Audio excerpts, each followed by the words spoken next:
BBC Hindi news.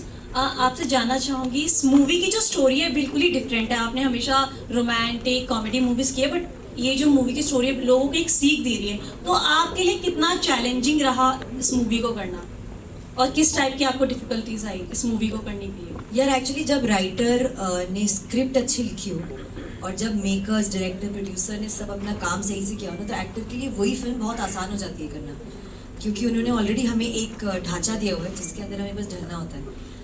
ये film मुश्किल नहीं थी। आई कैन टेल यू इतना कि हम सब रिस्पॉन्सिबल थे इस फिल्म को बनाते हुए, और वो रिस्पॉन्सिबिलिटी शायद हमारी सबसे ज़्यादा एक क्या कहते हैं फॉरफ्रंट पे थी कि हम इस फिल्म को कॉमेडी के साथ साथ जो कहना चाहे वो भी कहें। कहीं भी ये फिल्म शायद हमें ऐसा ना लगे गलत चली गई या हमने क्या कर दिया। तो आई थिंक उस पर ज़्यादा फोकस था। चैलेंजिंग ऐसी नहीं थी, it was a fun set.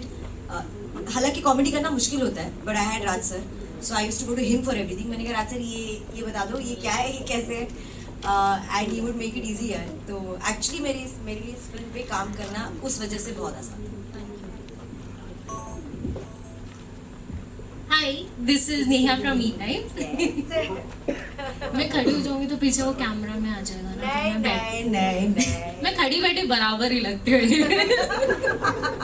So my question is for Raftaar sir and for Raj sir, जिन दोनों ने लिखा है, गाया है। तो मुझे दोनों से ये पूछना है कि एक वुमनिया सब पे भारी, आपकी लाइफ का कोई एक वुमनिया वाज आप लोगों पे भारी?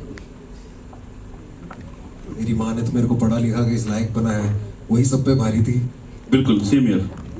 Your mother. उनसे भारी तो मतलब हो ही एंड नहीं इफ यू हैव टू सकता। Say about your better half, कौन सी जंग में शी इज भारी? जंग तो यही है कि बस अब क्या होता है कि अब भारी है। नहीं, क्या होता है ना कि माँ की जगह तो कोई ले नहीं सकता, पहली बात तो ये। और दूसरी बात ये है कि बेटर हाफ की बात है, वो इन दिनों भारी है because we are expecting a baby. So इससे एप्ट इन दिनों भारी चल रही है।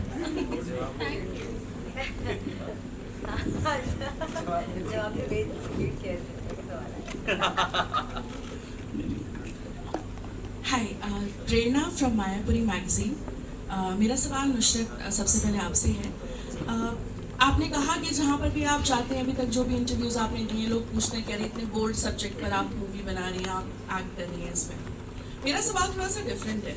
इससे पहले जितनी भी आपने फिल्में की, चाहे वो प्यार का पंचनामा हो सीरीज़ या फिर सोनू पिनीकू की स्वीटी, इन सब में कॉमेडी थी, लेकिन वो आप पे फोकस नहीं थी, आप नहीं कर रही थी। और ये एक बहुत तगड़ा स्टीरियोटाइप चलता है, I think a lot of people would agree with me here, कि लड़कियां फनी नहीं होती, लड़कियां कॉमेडी नहीं करती। तो ये जो स्टीरियोटाइप है और ये जो एक लोगों के दिमाग में चीज़ बैठ गई है, इस चीज़ को आप कैसे कॉम्बैट करती हैं? और अब जब आप एक ऐसे रोल में हैं, how do you plan to break those stereotypes? तो वो मैं जानना चाहूँगी। यार मैंने छोरी भी की थी और अजीब दास्तान्स भी की थी, जिसमें कुछ तो रोमांटिक कॉमेडीज़ का जो मेरा एक दौर चला था वो ब्रेक हुआ था। बट यार मैं कोई इस पथ पे नहीं हूँ कि मुझे कॉम बैक करना है, मुझे गिव बैक करना है। I am not on that trip. एक इंसान ने भरोसा किया, एक इंसान ने लिखा, एक इंसान ने विजन था कि हाँ भाई ये कॉमेडी कर सकती है और इस फिल्म को कैरी कर सकती है, उतना मेरे लिए काफ़ी है। I don't need more than one person to have that support. And I have always been somebody who likes working with people who work with me, जिनको मुझ पर ऑलरेडी वो फेथ हो, जहाँ मैं कुछ प्रूव करने, चैलेंज करने, तोड़ने नहीं आई। I know what I have to do and I like what I do and I want people want to work with me. It's becomes simple actually. जितना ये सुनने में मुश्किल लगता है, it becomes easy when you have somebody who believes it. Hello everyone, Samia here from official just news. Nusrat, मेरा सवाल आपसे है, कॉन्डम एक ऐसा टॉपिक है जो चाहिए सबको, लेकिन उसके बारे में कोई बात नहीं करना चाहता। जब आप अगर वो चाहते हैं सब तो बहुत ही अच्छा है, मतलब चाह तो ले। यहाँ तो चाहत भी सबकी नहीं है, वो भी प्रॉब्लम है। या राइट, ओके। तो मेरा क्वेश्चन ये है, जब आपको मूवी की ऑफर हुई तो आपके माइंड में पहला थॉट क्या था? और आपको बाद में ट्रोल भी किया गया जब आप ये मूवी के बारे में था कि कॉन्डम के ऊपर है, तो उनको लेकर के आप क्या कहना चाहोगे? जब ये फिल्म मेरे को नरेट हुई थी, इसका वन लाइन नरेट हुआ था, तो सबसे पहला थॉट ये था कि राज सर ये किसी और के साथ बना नहीं सकते हो, इसमें मैं ही काम करूँगी, इसमें आपको मुझे ही लेना पड़ेगा। आई डोंट थिंक उस एक स्टेटमेंट के बाद हमने फिल्म उसके 2 साल बाद शूट की है, वो 2 साल तक कुछ भी हो गया, वो थॉट चेंज नहीं हुआ, वेवर नहीं हुआ। ना मैं मुझे कुछ एक सेकंड थॉट या गेसिंग कुछ भी नहीं था. I was very very clear कि मुझे ये फिल्म करनी है. तो बहुत सिंपल था. जब पहला पोस्टर आया था and when people said what they said, of course it's not easy to hear it, but कहीं ना मुझे दिखा कि this is what India is, this is what people are.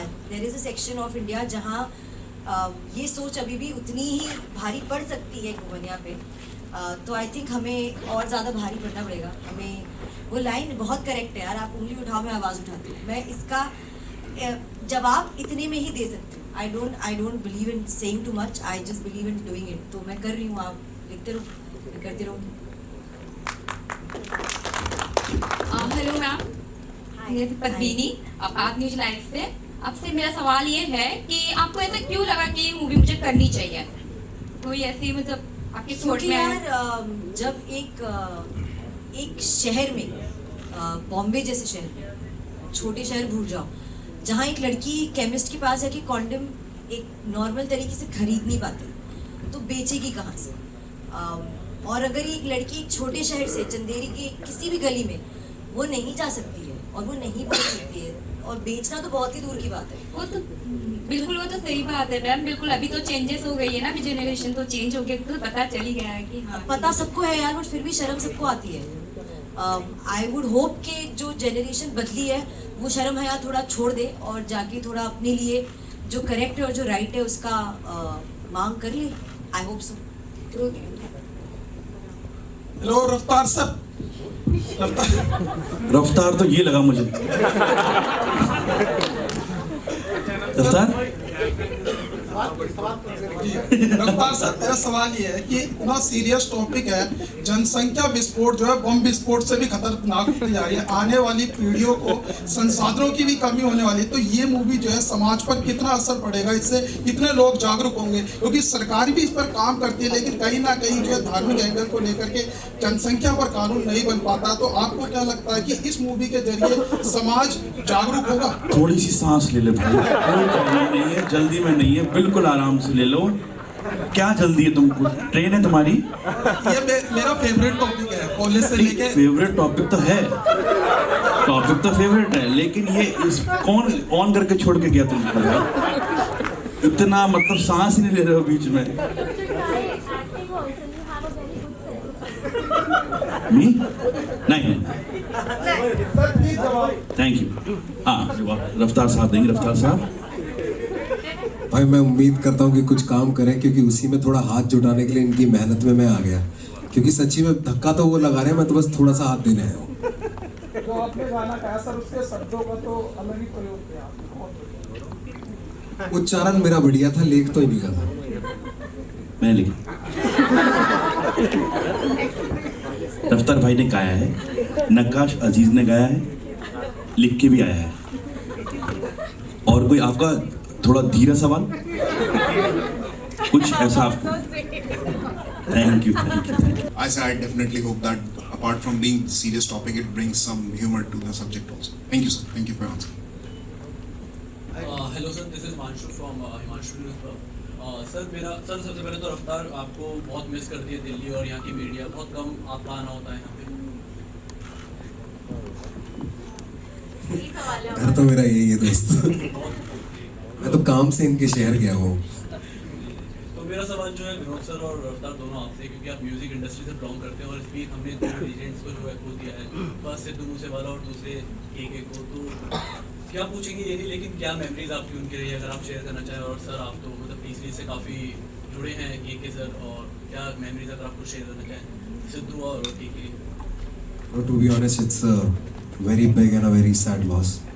And to be, मैं सच बता रहा हूँ, I don't want to add to this. जो था मेरा अपना था और बहुत प्यारा था.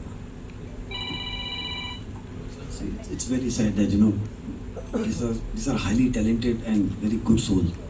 दोनों ही बहुत ही प्यारे इंसान भी थे. के को पर्सनली इसलिए जानते थे हम लोग बिकॉज बहुत सारे गाने उनके हमने रिलीज़ किए थे. एंड ऑन स्टेज जब हुआ, दैट वाज समथिंग, एंटरटेन करते करते whatever happened was a sad story. It was not meant to be that way. We just have our and sad होते हैं उस तरीके से. It's a sad moment. Hi sir. Sir मेरा सवाल राज sir से और विनोद सर से है। अभी एक क्वांटम अवेयरनेस के ऊपर ये मूवी है एंड एसटीडीज बेसिकली एसटीडीज जो होते हैं वो आज भी still exist in Delhi and India as well. So one of the biggest reason is sex work and prostitution of that thing and quantum awareness उसके लिए होना चाहिए। सो सुप्रीम कोर्ट ने अभी हाल ही में डिसाइड किया that sex work should be legal in India also. तो आपका उस पर क्या टेक है? सेकेंड थिंग, क्या उस चीज़ का आपकी मूवी को बेनिफिट होगा because it's a quantum awareness movie? क्या आपको क्या लगता है सर उसके बारे में? और देखिए सरकार ने सोचा था, कुछ सोच समझ के सोचा होगा। ऐसा नहीं है कि पूरा पैनल बैठता है और उस पर पूरी क्रिया प्रतिक्रिया का माहौल होता है, उसके बाद ही डिसीजन लिए जाते हैं। और यहाँ सही है कि ये तो क्योंकि ऑलरेडी सेक्स वर्कर्स इस तरीके के काम जब कर रही हैं तो प्रोटेक्शन बहुत इंपॉर्टेंट है। और प्रोटेक्शन किसी भी तरीके का, सिर्फ यही नहीं कहूँगा मैं, किसी भी तरीके का। आप कार चला रहे हैं तो आपको सीट बेल्ट लगाना ज़रूरी है, आप बाइक पे जा रहे हैं तो हेलमेट लगाना आपको ज़रूरी है। और कभी भी ना ये हम सीट बेल्ट हो या हेलमेट हो ना प्लेजर के लिए नहीं लगाते हैं, वो सेफ्टी के लिए होता है हमेशा। तो आप ये कहीं भी हो, वो सिर्फ ना, मैं सिर्फ सेक्स वर्क की बात करूँगा, हर एक औरत है वहाँ, औरतें ही हैं वहाँ पर, तो ये सभी औरतों के लिए है। ये जो हमारी मनोकामना त्रिपाठी है, जो हमारा जो निशुदा कैरेक्टर है फिल्म में, ये पूरी ऑल ओवर हिंदुस्तान की औरतों को रिप्रेजेंट करती हुई है। और हमारा उसमें एक सीन भी है जहाँ पर ये डिस्ट्रीब्यूट करते हैं उस एरिया सेक्स वर्कर्स को, तो वो एक सेफ्टी पर्पस के लिए मैं कहूँगा। और ये बहुत अच्छा डिसीजन लिया, अगर आ रही है तो बहुत बढ़िया है, ये होना चाहिए और अब से नहीं बहुत पहले हो जाना चाहिए था। तो आई एम ग्लैड दैट कि they are coming up with. Sir Vinod sir आपका क्या कहना है? आई थिंक रेस्पेक्ट और प्रोटेक्शन औरतों को दोनों का हक है, तो हम लोग को सिर्फ बोलना नहीं चाहिए बट उनको मुहैया कराना चाहिए। उनका हक है तो उनको मिलना चाहिए। हेलो एवरीवन, मैं निशा कश्यप फ्रॉम फिल्मी लॉलीपॉप। मैम आपसे मेरा सवाल है कि आप आजकल सोशल इश्यूज के वो मुद्दों को ज़्यादा फिल्म के स्क्रिप्ट के लिए चुन रही हैं, ऐसा क्यों? सोशल इश्यूज यार मैं फिल्में नहीं चुन रही हूँ, फिल्में मुझे चुन रही है, सच बता रही हूँ। मैं जाके बाहर ऐसा कुछ ना मैसेज दे रही हूँ, ना मेरे नरेशंस वैसे हैं, ना मैं जाकर अप्रोच करती हूँ कि कोई सोशल मैसेज की फिल्म है तो बताओ मैं करती हूँ, ऐसा नहीं है। छोरी लॉकडाउन से पहले लॉक हुई थी, जन्नत में जारी भी लॉकडाउन से पहले लॉक हुई थी। लॉकडाउन हुआ तो दोनों शूट नहीं हुई, जैसे लॉकडाउन खुला दोनों शूट हुई और दोनों रिलीज हुई। आई थिंक अगर एक नज़रिया किसी एक्टर के प्रति बदलता है तो वो the credit goes to the makers कि उन्होंने इस तरह से मुझे देखा है। एंड फॉर मी तो the reason I am here is audiences. So, जब तक they like what I am doing and they support what I am doing, I will keep doing things. अगर मुझे मौका मिला तो नई चीज़ें करूँगी जो पहले की नहीं है। तो बस मैम आपने एक क्लिप डाला था इंस्टाग्राम पे जिस पे बहुत सारे भद्दे कमेंट्स आए थे, तो आपको क्या लगता है कि अब सोसाइटी में इस मूवी के आने के बाद चीज़ें बदलेंगी, जागरूकता बढ़ेगी और शर्मिंदगी कम होगी कॉन्डम को लेकर? वो क्लिप एक्चुअली जो एक फ़ोटो थी उसमें जो भी कमेंट्स थे उनमें से कोई शर्मिंदा नहीं था, उनको शर्म नहीं है, उन्होंने तो लिख दिया बेधड़क। तो अगर वो अपना ओपिनियन लिख सकते हैं तो हम क्यों नहीं बोल सकते जो हमें बोलना है? राज सर एक सवाल। This was the last question. Thank you so much. One question. Raj sir, you mentioned कि आपने अपनी फैमिली में ऐसा होते मतलब देखा है कि there is a taboo about condoms, and you also must have done some kind of a research. I would like to know what was the research based on? क्या आप विलेजेस में जाके या आपने टियर 2 सिटीज़ में जाके लोगों से बात करी उस बारे में? किस तरह का रिसर्च किया है इस मूवी में? देखिए क्योंकि हमारे यहाँ मेट्रो सिटीज़ में तो कहीं ना कहीं थोड़ी बहुत अवेयरनेस है। अवेयरनेस ऐसा नहीं है कि छोटी सिटीज़ में नहीं है या फैमिलीज में नहीं है, लेकिन बचते हैं वो लोग, इस चीज़ से बचते हैं। पता नहीं संस्कार कहिए, वो क्या कहें उस चीज़ को शब्द नहीं है मेरे पास। तो जहाँ तक रिसर्च की बात है, जय जब कर रहे थे ये फिल्म डायरेक्ट कर रहे थे तो जय एंड टीम जितने भी हमारे राइटर्स हैं साथ में जय, उन्होंने जब स्क्रीन प्ले किया तो ये बात निकल के आई कि हम ये फिल्म क्या सिर्फ इसलिए बना रहे हैं कि हमें लोगों को एंटरटेन करना है? नहीं। जब ये चीज़ निकल के आई कि यहाँ हिंदुस्तान में तकरीबन 1.5 करोड़ इलीगल अबॉर्शंस होते हैं और उसकी वजह से 12 से 15 लाख लड़कियों की डेथ होती है हर साल, तो हमें वो चीज़ लगी रिसर्च के दौरान, ये निकल के आया कि नहीं यार ये फिल्म ना सिर्फ इसलिए नहीं बनानी हमको कि इससे हमें कोई पैसे कमाने हैं या हमें सिर्फ ये बताने कि हमें काम आता है, हम लोगों को हंसा सकते हैं, नहीं। कि रिस्पॉन्सिबिलिटी बढ़ गई हमारी इसके लिए कि यार हम we are not doing anything for our nation, हम कुछ कर नहीं रहे हैं अपने देश के लिए। तो ये फिल्म वो है जहां हम अपने देश के लिए कुछ कर सकते हैं, और इस वजह से हमने ये जब रिसर्च में पाया तो बड़ा शॉकिंग था हमारे लिए कि इतना हो रहा है। और मतलब ये तो चलिए 1.5, 2 लाख, 15 लाख, 20 लाख की बात नहीं, अगर एक भी है इलीगल अबॉर्शन से, अगर एक भी किसी लड़की की डेथ हो रही है तो वो गलत है। तो इसलिए ये फिल्म बनाई गई है कि जहाँ पर हम ये बताना चाहते हैं कि जो कॉन्डम है वो मर्दों के लिए शायद सिर्फ एक ज़रूरत है, लेकिन औरतों के लिए ज़रूरी है। सर एक और क्वेश्चन है, इस फिल्म में टीनू आनंद जी एक कमबैक कर रहे हैं, काफ़ी साल के बाद मूवी में आ रहे हैं, थोड़ा सा उनके बारे में भी थोड़ा सा बताइए, because he is become a very prominent person in the industry. Of course family में दादाजी हैं, आप देख रहे होंगे तो, और उनकी आंखों की रोशनी नहीं है, उनको यस, उनकी आंखों की रोशनी नहीं है पूरी फिल्म में। ऑपरेशन कब होगा, मेरा ऑपरेशन कब होगा, वो ऑपरेशन क्यों नहीं होता या वो क्यों नहीं करवाना चाहते, फिल्म की कहानी है। और बहुत ही कमाल के डायलॉग्स उन्होंने लास्ट में बोले हैं, वो बहुत बड़ी चीज़ बोली है उन्होंने। तो वो जब आप फिल्म देखेंगे तो आपको पता चलेगा कि घर में बड़ों का होना कितना इम्पोर्टेंट होता है, यू नो।